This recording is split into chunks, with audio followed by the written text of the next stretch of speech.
J'ai pas assez de temps pour développer mon activité. C'est la question du jour.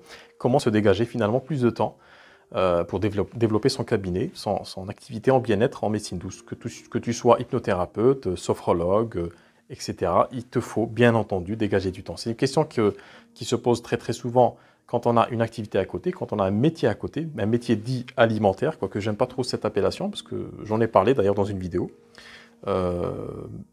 C'est des métiers qui nous permettent justement de pouvoir nous consacrer tout doucement finalement à notre futur métier, notre futur cabinet. Donc c'est des métiers qui ont leur utilité à l'instant T. Donc revenons à notre mouton. Hein. Comment faire pour se dégager plus de temps pour développer ton activité? Avant de commencer, je t'ai mis une formation, donc tu trouveras le lien tout en dessous de cette vidéo-là, pour t'aider justement à développer ton activité sereinement et avec les bons outils. Comment avoir du temps? C'est une question qu'on me pose et qu'on m'a posée il n'y a pas très très longtemps. La première chose, c'est de se poser la question la question du temps, c'est une question très spécifique finalement. Parce qu'on a toujours du temps pour les choses. C'est juste une question de priorité. C'est-à-dire que même si on travaille, on a un travail qui nous prend 6 heures, 7 heures, 8 heures par jour, on a toujours des petits moments où théoriquement on ne fait rien. Donc c'est pendant ces moments-là, on peut exploiter ces moments-là. Sauf que quand on pense en fait au développement de son activité, on se dit il faut que je me mette à plein temps. Il faut que je me mette à plein temps pour développer mon activité. Alors on va revenir à la loi de Pareto, la fameuse loi de Pareto, 20-80. C'est-à-dire que 20% du travail que vous allez fournir, s'il est bien agencé, va produire 80% des résultats. C'est pas, comme dirait Sarkozy, hein, entre guillemets, c'est pas en travaillant plus qu'on obtient plus. C'est pas comme ça que ça marche. Il faut travailler plus intelligemment pour obtenir plus de résultats. Donc la question du temps, c'est une question finalement si on ramène la question du temps à cette notion de la loi de Pareto, 80-20, 20% des actions produisent 80% des résultats. Il faut aller voir, premièrement, qu'est-ce qu'on entend par développer son activité? Parce qu'on peut y mettre tout et rien finalement dans cette notion, elle est assez vague. Qu'est-ce que finalement développer son activité? Si développer ton activité veut dire pour toi aller démarcher, c'est vrai qu'il te faudra beaucoup plus de temps. Je déconseille cette démarche-là du coup, sans jeu de mots. Je déconseille de cette méthode, c'est pas ce qui marche le mieux. Mais si on pense que c'est ce qu'il faut faire, bien entendu, on dira je manque de temps parce que j'ai pas le temps donc on va le faire sur son temps libre, le week-end, etc. Et quand on rentre le soir et qu'on est fatigué, on ne va pas forcément aller démarcher les gens à 7 h du soir ou à 8 h du soir. C'est quelque chose la question ne se pose même pas. Donc, premièrement, qu'est-ce qu'on entend par le développement d'activité? Si le développement d'une activité, par exemple, présuppose la création de contenu, le fait de se rendre finalement visible sur Internet, de se rendre d'une certaine façon visible sur Internet, rendre visible son activité, si pour toi c'est ça, tu n'as pas besoin de 6 heures par jour pour le faire, loin de là. Tu as juste besoin de certaines méthodes, de certains outils et d'optimiser ton temps finalement. Donc ça c'est une première chose importante, savoir ce qu'on entend par développer son activité. Deuxièmement, optimiser ce temps-là, optimiser ce temps et puis penser à avoir des méthodes et des outils qui te permettent justement de gagner du temps, de ne pas perdre de temps, parce que la plupart du temps, dans 80% des cas, en fait, on perd notre temps à essayer d'apprendre un outil, à essayer de le faire fonctionner, ça ne marche pas, donc on change d'outil, etc. Donc on perd énormément de temps et on pense qu'en faisant ça, on est en train de développer son activité, alors que ce n'est pas le cas, hein, c'est pas du tout le cas. Il y a des outils qui sont beaucoup plus... Dites-moi d'ailleurs en commentaire dis-moi en commentaire si c'est quelque chose qui te parle, est-ce que tu as déjà essayé ou pas, est-ce que tu as déjà testé ou pas. On peut prendre l'exemple de Facebook, hein, on peut passer beaucoup de temps sur Facebook. Tu peux passer beaucoup de temps sur Facebook et te dire, voilà, je suis en train de développer mon activité, mais j'ai pas encore assez de résultats, mais j'ai pas assez de temps. Et on sait que Facebook, c'est chronophage, parce que non pas que l'outil soit chronophage en soi, si on sait l'utiliser, si tu sais l'utiliser et tu as les bonnes stratégies, les bonnes techniques, généralement, tu passes une demi-heure par jour, 1 heure maximum, et encore je suis large, hein, une demi-heure par jour sur Facebook, c'est amplement suffisant pour que tu puisses avoir une certaine visibilité. Donc, c'est pas nécessaire, c'est pas parce qu'on passe plus de temps que finalement ça marche mieux. C'est pas par exemple en passant, si je prends un exemple bancal, là, si je prends un couteau et que j'ai envie de l'aiguiser pour couper des pommes de terre, c'est pas en passant 6 heures sur l'outil que forcément je vais mieux couper mes pommes de terre.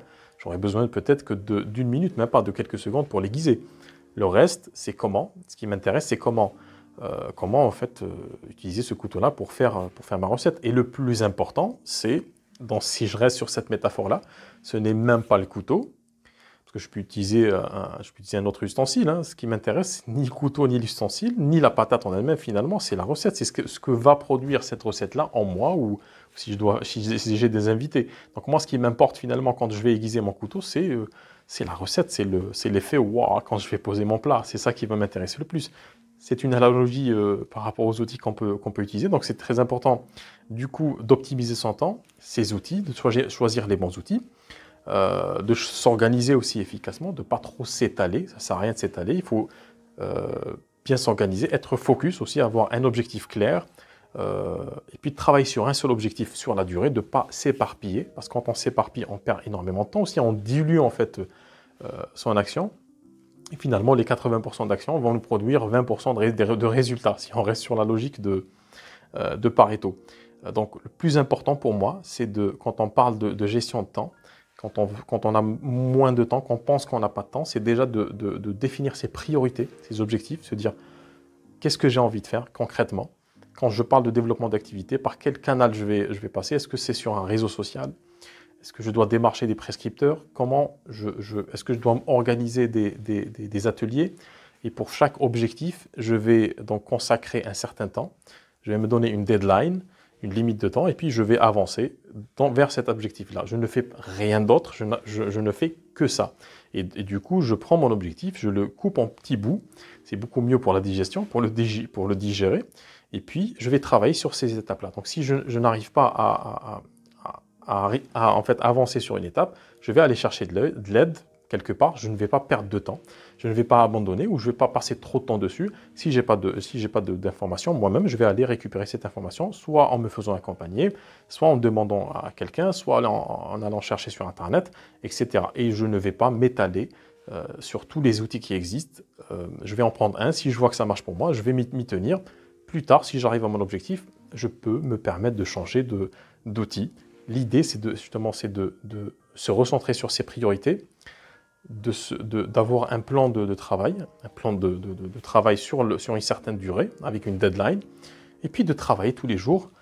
Et le plus important, et c'est ça que les gens, enfin pas les gens, que certains praticiens, ou que même beaucoup de praticiens ne saisissent pas, c'est que ce n'est pas un sprint finalement, c'est un marathon.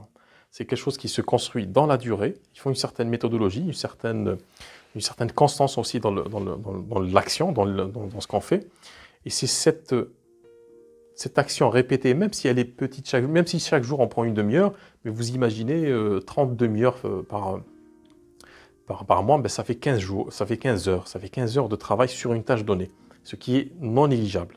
Donc les premières phases, ça va être des phases d'expérimentation, d'apprentissage, mais dès que vous avez compris comment ça marche, quelle que soit la façon avec laquelle vous estimez qu'il faut développer votre activité, ton activité, ben, après cette phase-là, ben, ça va aller, tu vas voir que tu vas aller beaucoup plus rapidement.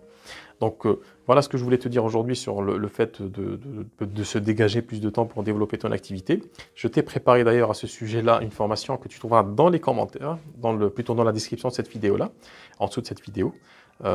7 idées clés pour t'aider justement à mieux t'organiser, et plus que ça d'ailleurs, pas que l'organisation.